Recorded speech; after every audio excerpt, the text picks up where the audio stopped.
বিশাল এক কালো ভালুক ব্র্যাম্বল প্রান্তে টহল দেয়, তার চোখে শান্ত শক্তির প্রহরা। সকালের রোদ কুয়াশা ভেদ করে, গাছের ফাঁকে হেঁটে যায় ব্র্যাম্বল, পাখি ও শিয়ালদের অভিবাদন জানায়। তার গম্ভীর গর্জন শান্তির বার্তা। অদ্ভুত ধোঁয়া উঠে আসে, ব্র্যাম্বল বাতাসে গন্ধ খোঁজে, কান খাড়া করে। সে দৌড়ে যায় উৎসের দিকে, পাতা ভরা মাটিতে গর্জে ওঠে তার পা। ক্যাম্পাররা আগুন জ্বালিয়ে চলে গেছে। আগুন শুকনো ঘাসে ছড়িয়ে পড়ে, ব্র্যাম্বল জল ভর্তি পাত্র উল্টে আগুন নিভিয়ে ফেলে। বনের প্রাণীরা ভয় পালায়। ব্র্যাম্বল গর্জে ওঠে, তাদের নিরাপদে সরিয়ে দেয়। এক হরিণ শিশুকে আলতো করে ঠেলে সরিয়ে নেয়। গাছের গায়ে বাষ্প ওঠে, আগুন নিভে যায়। সে দাঁড়িয়ে থাকে যতক্ষণ না সব আগুন নিঃশেষ হয়। রাত নামে, ব্র্যাম্বল একটি খাড়া পাহাড়ে উঠে দাঁড়ায়, গ্রিনভেইলকে দেখে। তার চোখে তারার ঝিলমিল, পাহারা দেয় সে নির্বে। চোরা শিকারীরা ছায়ায় ঢোকে, ব্র্যাম্বল ছায়ার মতো পিছু নেয়। ফাঁদ পাতার সময় গর্জে ওঠে, তাদের ছত্রভঙ্গ করে দেয়।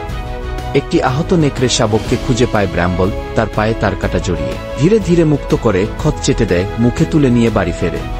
বনের প্রাণীরা তার গুহার সামনে জড়ো হয়। ব্র্যাম্বল বেরি ও মাছ ভাগ করে খাওয়ায়, এমনকি পেঁচাও নিচে নামে তার পাশে নিরাপদ বোধ করে। খরা শুরু হয়, ঝরনাগুলো শুকিয়ে আসে। ব্র্যাম্বল তার শক্ত থাবায় মাটি খুঁড়ে ঝরনাকে মূল গাছপালার সাথে যুক্ত করে। ছোট ছোট গাছগুলো রোদের তাপে মরে যায়। ব্র্যাম্বল কাঠের গুঁড়িতে পানি এনে মাটি ভিজিয়ে দেয়, ছায়া দেয়, এমন ডালপালা সাজায়। বনের মধ্যে প্রবেশ করে মেশিন। মানুষ গাছ কাটতে আসে, ব্র্যাম্বল রাস্তা আটকে দাঁড়ায়, চোখে কঠিন প্রতিবাদ। আকাশে ঘোরে পাখির দল। কিছু শিশু ব্র্যাম্বলের দিকে এগিয়ে আসে, সে তাদের নিজের গায়ে হাত রাখতে দেয়। শিশুর হাসি বড়দের মন গলিয়ে দেয়। মেশিন থেমে যায়, সিদ্ধান্ত বদলায়।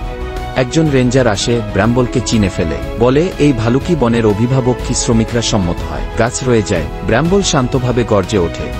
তুষার পরে, ব্র্যাম্বল প্রাণীদের গুহায় নিয়ে যায়, নিজের উষ্ণ শরীর ভাগ করে নেয়। তার ভারী নিঃশ্বাস শীতল রাতে একটি শান্তি। ঝড় গাছ ভেঙে দেয়, ব্র্যাম্বল খড়ে আটকে পড়া খরগোশদের বের করে। পড়া গাছ তোলার সময় আহত হয়, তবু থামে না। তার বনকে সে কখনো ছাড়ে না। বসন্ত ফিরে আসে, ফুল ফোটে, ব্র্যাম্বল আনন্দে হরিণ শিশুদের খেলতে দেখে। সে ফুলের গন্ধ নেয়, আনন্দে মসৃণ পাথরে গা ঘষে। বনের এক পাশে ফলক স্থাপন করা হয়, সংরক্ষিত এলাকা। গ্রিনভেইলের অভিভাবক ভালুক ব্র্যাম্বলের সম্মানে গি পুরনো ওকের নিচে বিশ্রামে যায় ব্র্যাম্বল। পাখিরা তার নাম গায়, পাশে খেলে নতুন এক শাবক। বন বেঁচে থাকে তার জন্য।